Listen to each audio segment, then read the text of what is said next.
I had a dream which was not all a dream. The bright sun was extinguished, and the stars did wander darkling in the eternal space, rayless and pathless. And the icy earth swung blind and blackening in the moonless air. Morn came and went and brought no day, and men forgot their passions in the dread of this their desolation, and all hearts were chilled into a selfish prayer for light. And they did live by watchfires, and the thrones, the palaces of crowned kings, the huts, the habitation of all things which dwell, were burned for beacons, cities were consumed. And men were gathered round their blazing homes to look once more into each other's faces. Happy were those who dwelt within the eye of the volcanoes and their mountain torch. A fearful hope was all the world contained. Forests were set on fire, but hour by hour they fell and faded, and the crackling trunks extinguished with a crash, and all was black.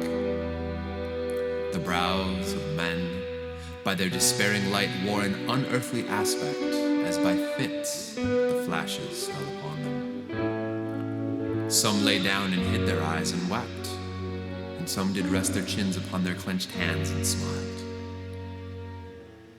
and others hurried to and fro and fed their funeral piles with fuel and looked up with mad disquietude on the dull sky. The pale of a past world, and then again, with curses cast them down upon the dust and gnashed their teeth and howled. The wild birds shrieked and terrified did flutter on the ground and flap their useless wings. The wildest brutes came tame and tremulous, and vipers crawled and twined themselves among the multitude. Hissing, but stingless, they were slain for food. And war, which for a moment was no more, did glut himself again. A meal was bought with blood, and each sate sullenly apart, gorging himself in gloom. No love was left, all earth was but one thought, and that was death.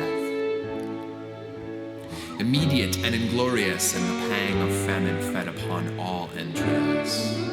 Men died, and their bones were tuneless as their flesh. The meager by the meager were devoured, even dogs assailed their masters, all save one. And he was faithless to a course, and kept the birds and beasts and famished men at bay, till hunger clung them, or the dropping dead lured their leg jaws.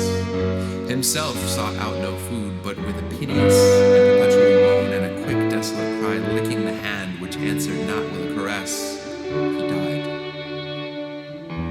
The crowd was famished by degrees, but two of an enormous city did survive, and they were enemies.